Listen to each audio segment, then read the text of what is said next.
It was one of those sticky summer afternoons where the air feels heavy with heat and nostalgia, where everything smells like grilled corn, cheap beer, and sunscreen, and people pretend like things are just fine because they've decided it's easier that way. My family was gathered in the backyard, exactly like we'd done for decades, folding chairs sinking into grass, paper plates balanced on laps, kids running in circles, and everyone trying a little too hard to laugh a little too loud. But beneath all that clatter and forced cheer, I could already feel something simmering under the surface, something off, something rotten wrapped in a smile. And it didn't take long for it to rise to the top. Eric, my brother, stood up like a man about to give a damn acceptance speech, with that cocky little half-smirk he always wore when he thought he was about to impress someone, or more accurately, when he thought he was about to take something that wasn't his and get applauded for it. He raised his beer bottle halfway in the air, the way people do when they're about to make a toast, but his words weren't celebratory.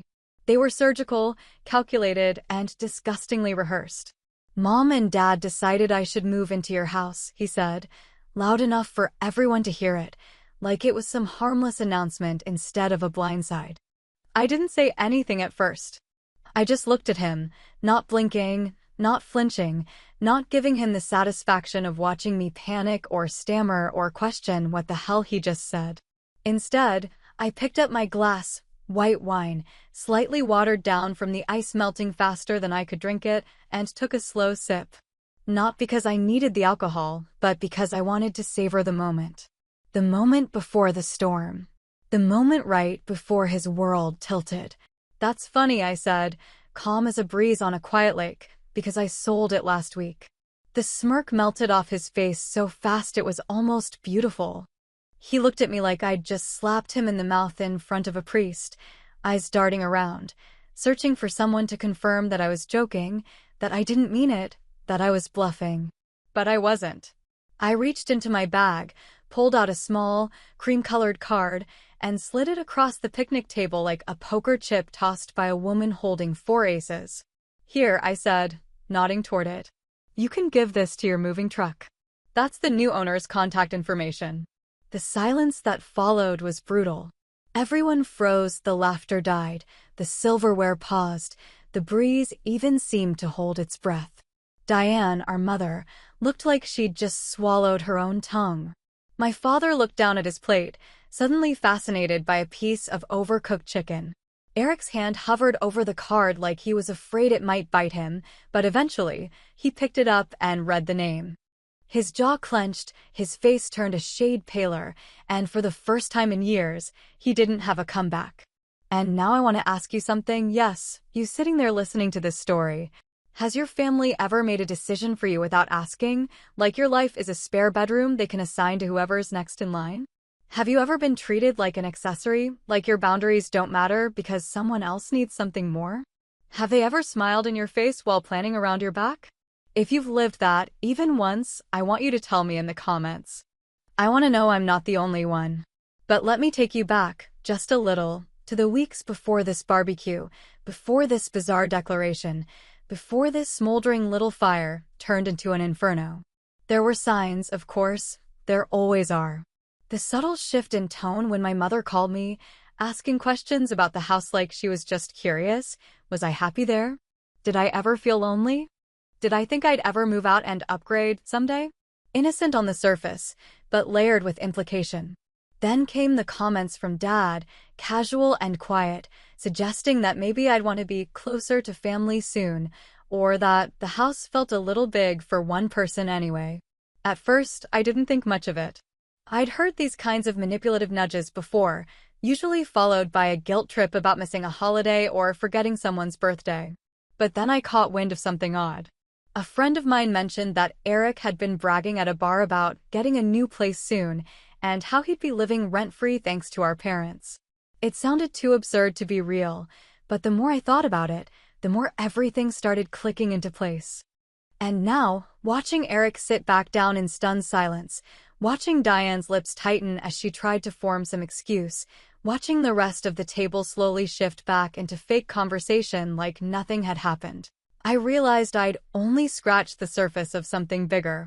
Because if they had the nerve to try and hand over my home like it was some hand-me-down sweater, then what else had they planned behind those closed doors, behind those forced smiles? Eric stormed off after a few minutes, muttering curses under his breath, tossing the card onto the grass like it was poison.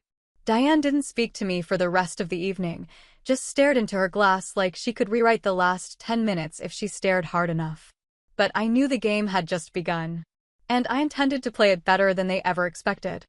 There are some truths you don't really speak out loud, not because they're secrets, but because they've been baked so deep into the walls of your childhood home that you start mistaking them for normal. Like how Eric always got the last piece of cake, even if he didn't want it, just because he was the baby of the family and he's growing. Let him have it.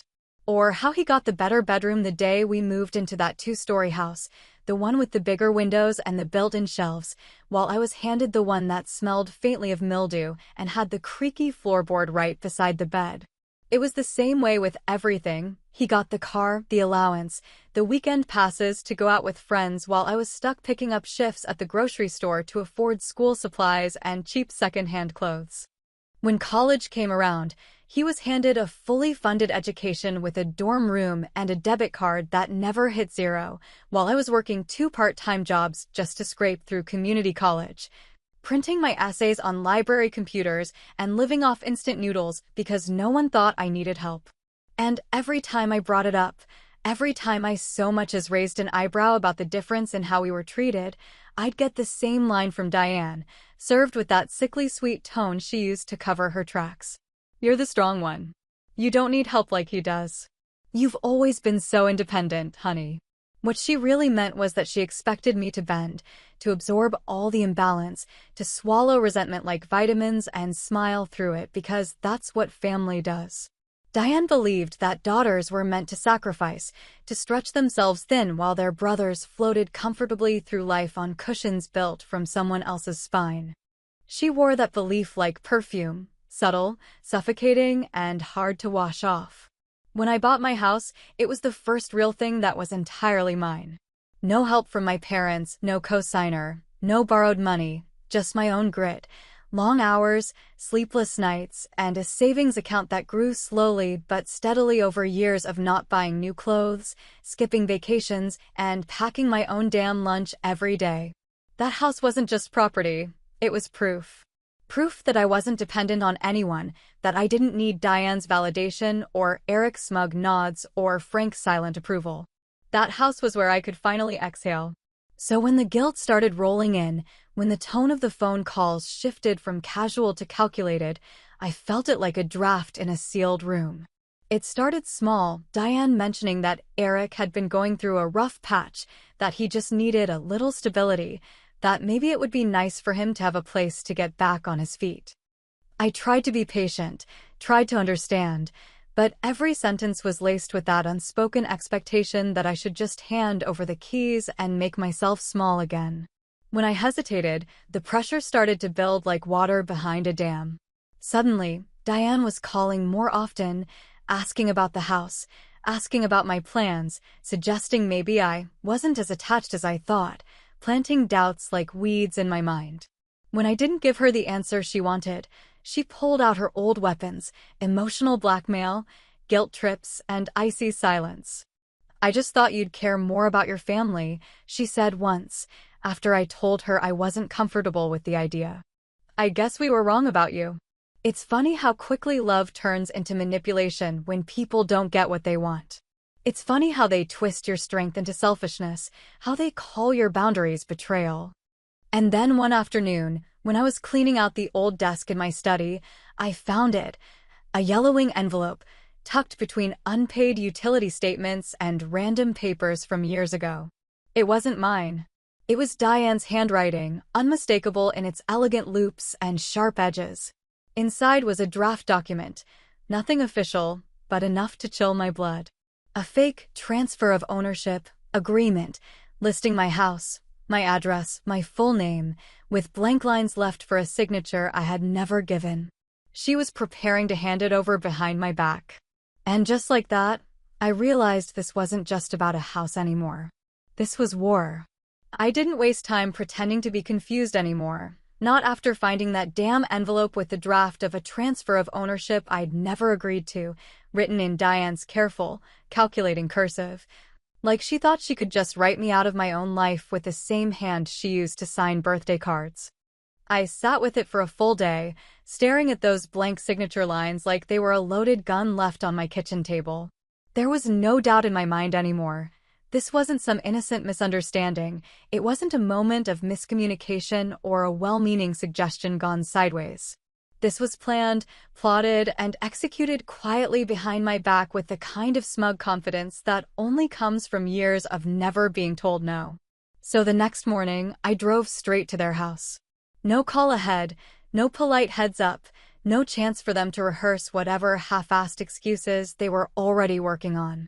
I knocked once, then let myself in, because at that point, I wasn't playing nice anymore. I found them in the kitchen, mid-conversation, sipping their coffee like everything was fine, like they hadn't just tried to steal the only thing I'd worked for with my own damn hands. I dropped the envelope right on the table between them and said, "How long have you been planning this?" Diane looked up first, calm as a winter pond, and not the least bit surprised. Frank flinched, as if just the presence of conflict was too heavy for him to carry, already retreating into the safe silence he'd always used as a shield. But Diane didn't flinch, didn't stammer, didn't even pretend to be confused.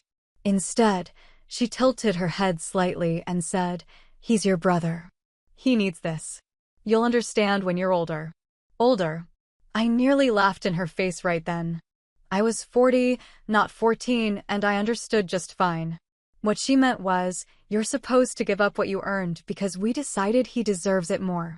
She didn't deny it, didn't even try to soften the blow, just laid it out flat, like my house was some family heirloom she could reassign to the child who needed it most, like my independence was a temporary placeholder for Eric's comfort.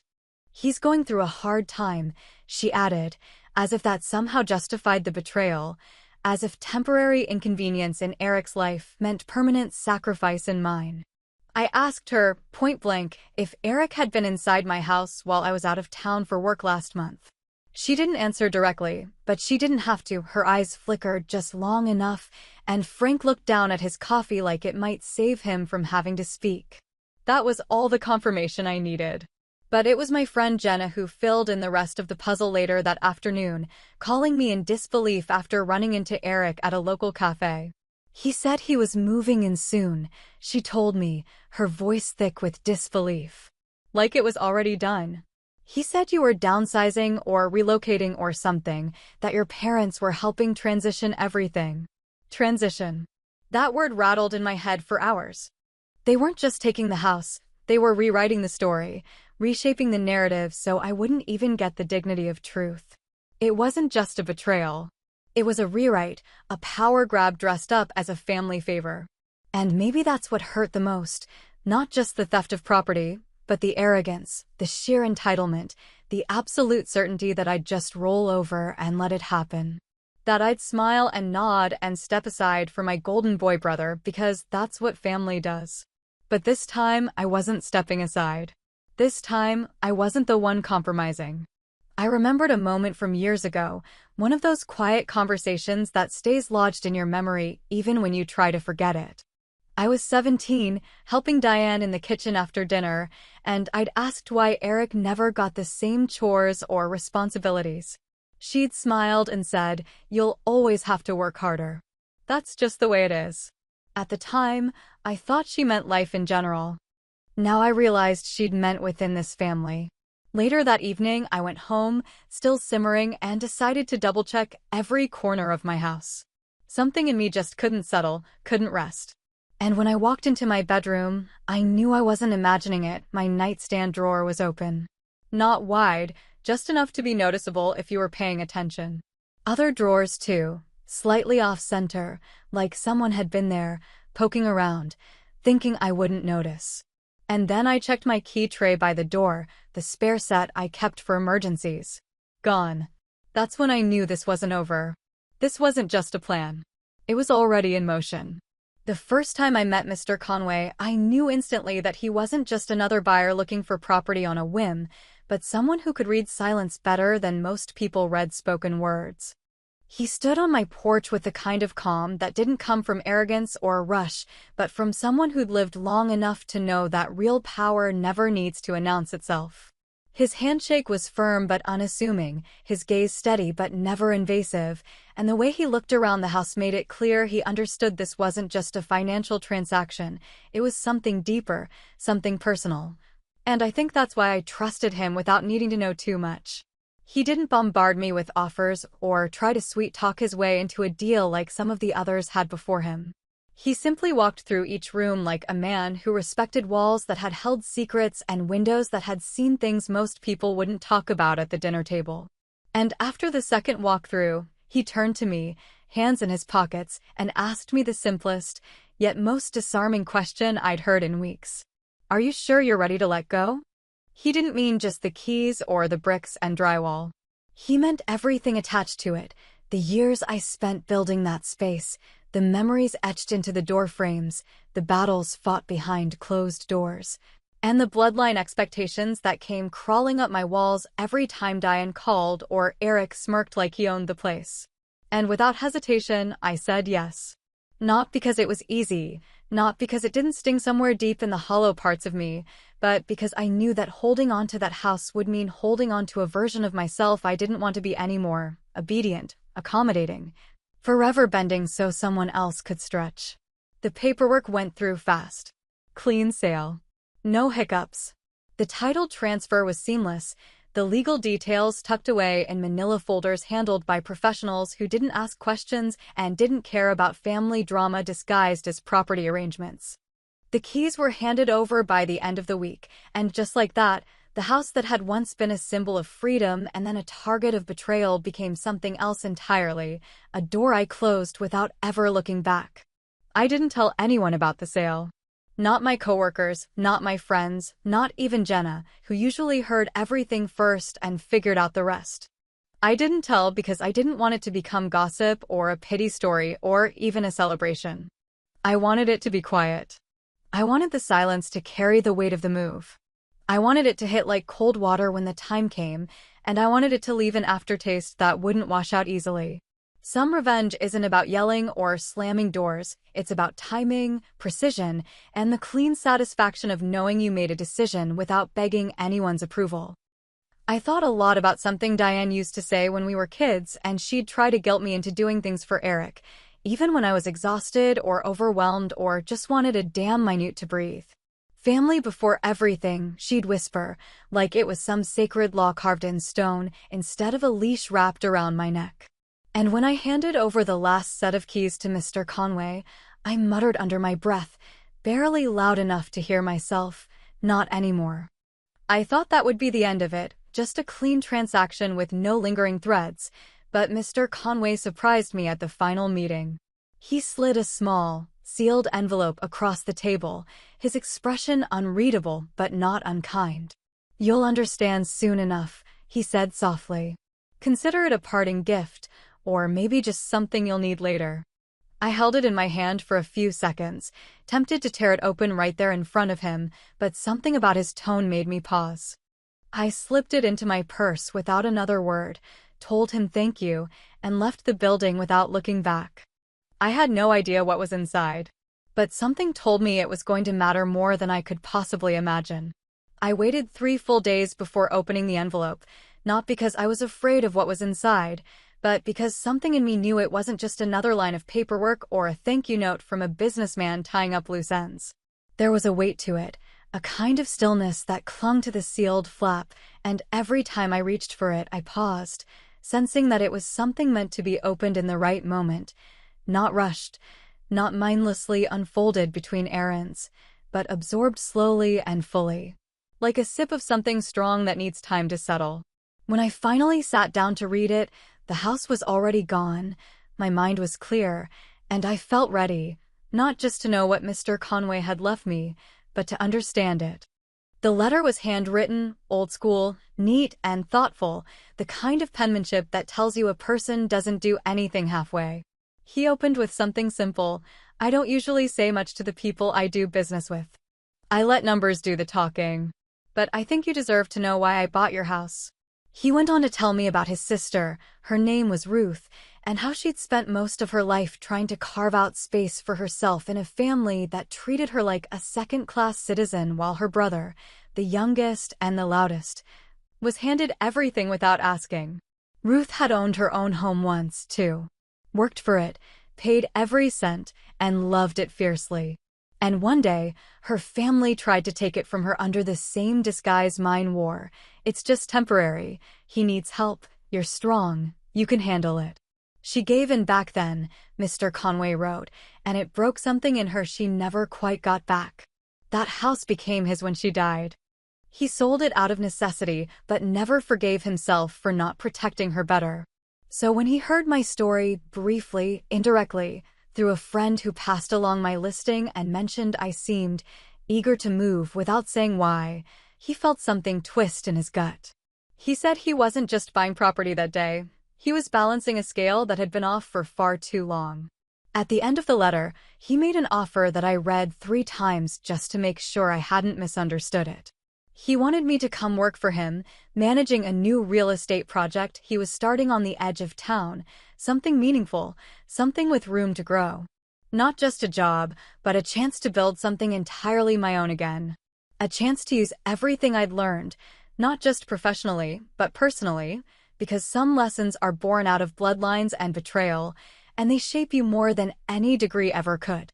While all of this was unfolding quietly in the background, Eric continued walking around town like a man about to inherit a kingdom. I heard through mutual acquaintances and mutual irritants that he was telling everyone he'd be moving in within a couple weeks, making little jokes about how he'd finally have a space that suits him, bragging about how our parents just knew it was the right choice. He even posted a photo of my old front porch on social media with some bullshit caption about new beginnings, as if he hadn't earned that house with anything more than a smirk and a name. Diane, meanwhile, started testing the waters in the other direction. I could tell she was beginning to feel the ground shift beneath her heels, sensing that something was off, but not yet able to admit it. She called a few times, softening her tone, saying things like, "Maybe we pushed too hard," or "We should have included you in the conversation more." She didn't apologize, of course. Diane never apologized. But she dropped her words like breadcrumbs, hoping I'd follow them back into the trap she built with her own damn hands. I didn't take the bait. I let her talk. I let her squirm. I nodded when needed and offered just enough silence to keep her guessing. There's a special kind of revenge in making people sit with their own discomfort, in letting them flounder in uncertainty instead of giving them clarity. And then came the message that sealed it all. The next family gathering was scheduled. Another backyard get-together, another table full of forced smiles, another opportunity for someone to try to rewrite the script in their favor. Only this time, I wasn't showing up as the obedient daughter or the discarded sister. This time, I was arriving with a plan, with perfect timing, and with a quiet storm tucked beneath my sleeve. Because what Eric didn't know, what Diane hadn't even begun to suspect, was that the show was already over. I was just letting them believe the curtains hadn't dropped yet. It was one of those early fall afternoons that still pretended to be summer, with the air warm enough to make you sweat, but the breeze carrying just a hint of change. The kind that brushes across your skin and tells you something's about to shift whether you're ready for it or not. The backyard was set up just like always, folding tables covered in plastic cloths with floral patterns, coolers full of beer and soda, kids running barefoot through the grass, and the smell of charred meat wafting from the grill as Frank hovered over it like it was the only thing he still had control over. Everyone was pretending, again, that this was just another family gathering, another picture-perfect day of unity and tradition, but underneath it all, the tension hummed so thick you could almost slice it with a butter knife. Diane floated around in her usual hostess mode, pouring wine with one hand and complimenting people through clenched teeth, clearly trying to maintain her grip on the fantasy she'd built. A fantasy where she still held all the strings and everyone danced the way she wanted. Frank mostly stayed quiet, as he always did, avoiding eye contact with anyone who might try to drag him into an actual conversation. And Eric? Eric was practically glowing with that same smug confidence he'd worn since childhood, walking around like a man who knew something the rest of us didn't.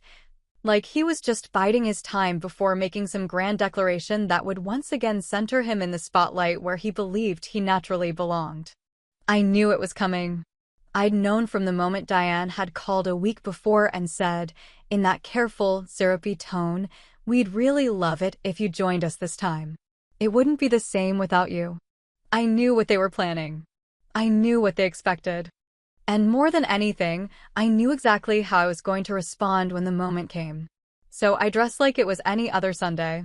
Nothing too showy, nothing that screamed defiance, just simple elegance, something soft and effortless, the kind of look that made people underestimate you while you quietly plan their downfall.